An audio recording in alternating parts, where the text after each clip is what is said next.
ꯌꯦꯡꯉꯁꯤ ꯃꯌꯥꯝ ꯃꯁꯤꯒꯤ ꯑꯣꯛꯁꯤꯗꯤ ꯇꯤꯜꯍꯧ ꯆꯅꯝ ꯃꯔꯨ ꯃꯔꯥꯡ ꯂꯣꯏꯅ ꯍꯥꯞꯄꯦꯗꯅ ꯑꯗꯨꯒ ꯀꯨꯀꯔꯗ 4ꯔꯛ 5ꯔꯛ ꯀꯥꯝꯊꯣꯛꯑꯦ ꯑꯗꯨꯒ ꯈꯥꯡꯗ ꯉꯧꯔ ꯊꯣꯡꯗꯣꯏꯅꯦꯕ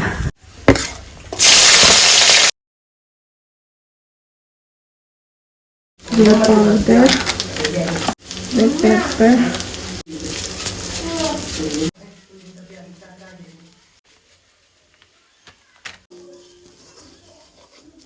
ꯑꯗꯨꯅ ꯉꯁꯥꯏꯒꯤ ꯑꯣꯛ ꯑꯐꯨꯠꯄꯗꯣ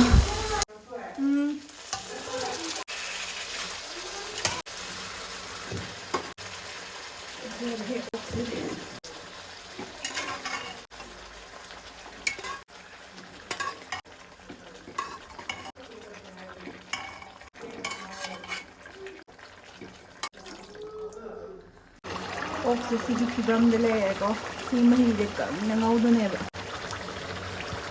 ꯁꯨꯃꯥꯏꯅ ꯇꯧꯔꯒ ꯑꯗꯨꯝ ꯂꯣꯏꯁꯜꯂꯒꯦ ꯍꯥꯎꯗꯤ ꯍꯥꯎꯔꯅꯤ ꯆꯦꯂꯦꯟꯖꯅꯤ ꯇꯧꯔꯛꯇꯣꯏꯁꯦ ꯉꯁꯤꯗꯤ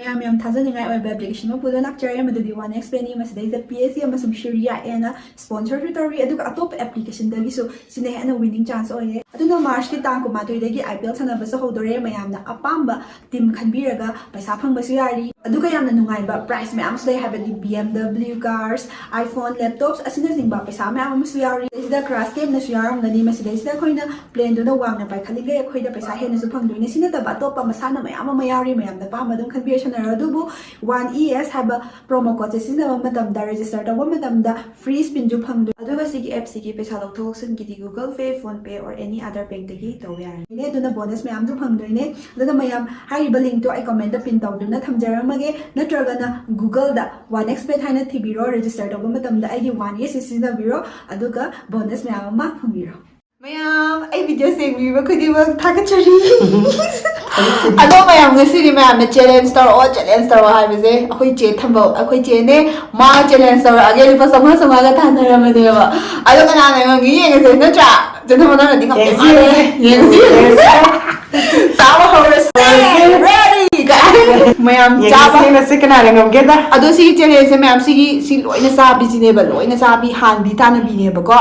ꯍꯧꯔꯒꯦ let's go ꯍꯧꯔꯁꯦ ꯋꯥ ꯅꯝꯖꯜꯂꯒꯦ ꯀꯁꯤꯗꯤ ꯑꯩꯈꯣꯏ ꯑꯣꯛꯁꯦ ꯍꯥꯝꯇ ꯎꯠꯂꯝꯒꯦ ꯁꯤꯅ ꯍꯥꯟꯅꯕꯗꯨꯝ ꯆꯥꯊꯣꯛꯁꯤꯗꯦ ꯋꯥ ꯋꯥ ꯆꯦꯂꯦꯟꯖꯅꯤꯀꯣ ꯋꯥ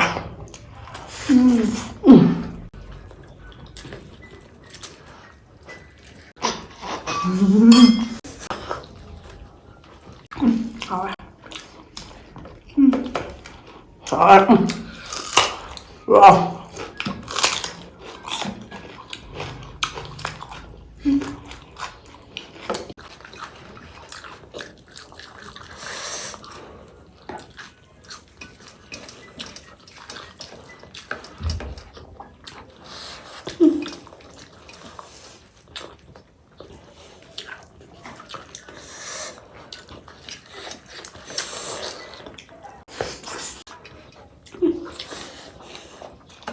Kemarin tuh sih mau saya mau juga ya.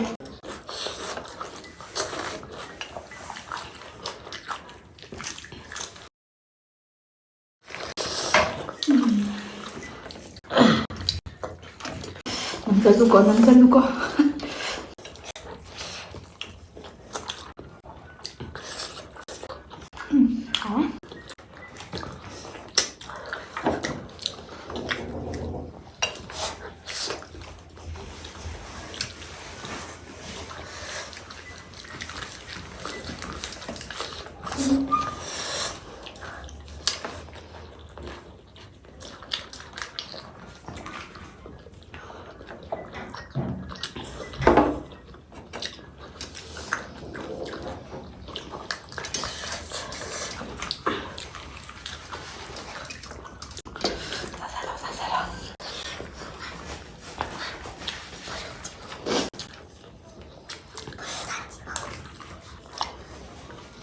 ꯀꯟꯅ ꯍꯥꯏꯕ ꯇꯥꯕꯅꯤꯀꯣ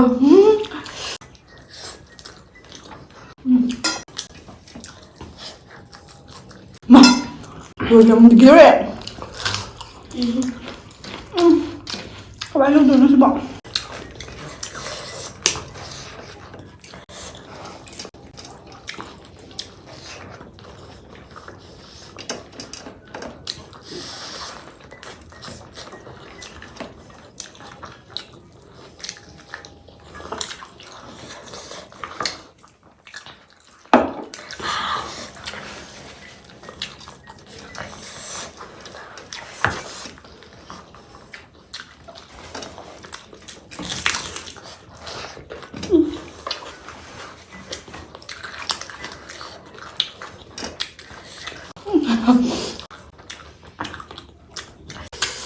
lấy ha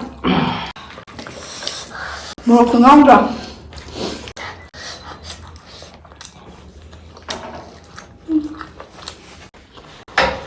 ăn là hầm bữa con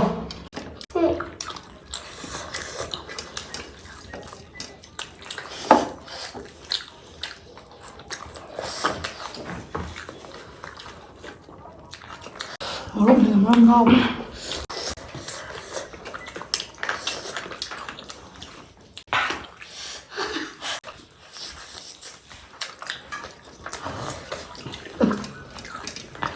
đấy là sự ốc sẽ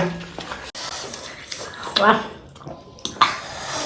video đi qua tàu bạc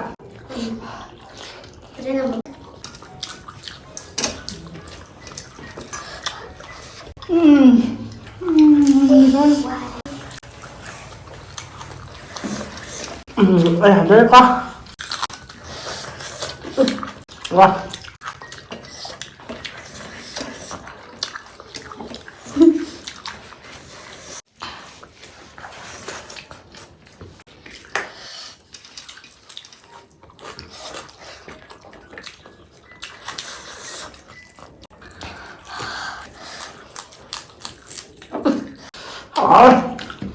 quên phải gì đi con wow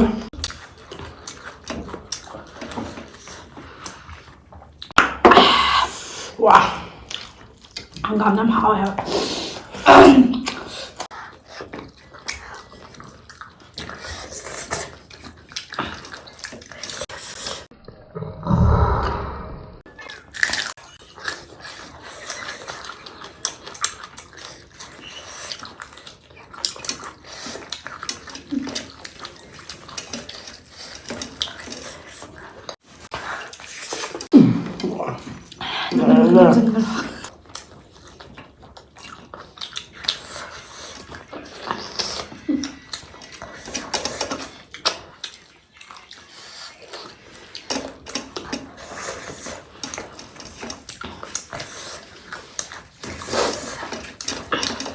Lôi cho sân này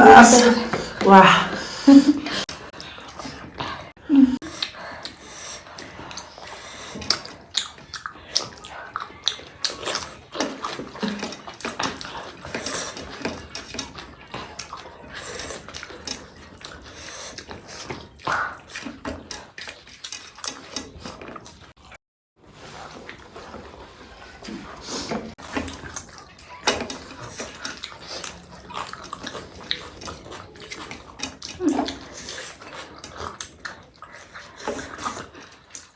khá bầu thơm bầu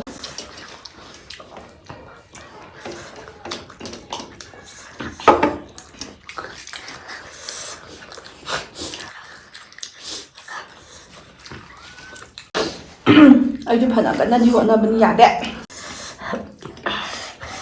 nè nãy ngầm nha để nó ngầm gì à ꯌꯥꯝ ꯐꯥꯎꯋꯦ ảo đấy chỉ cho đi con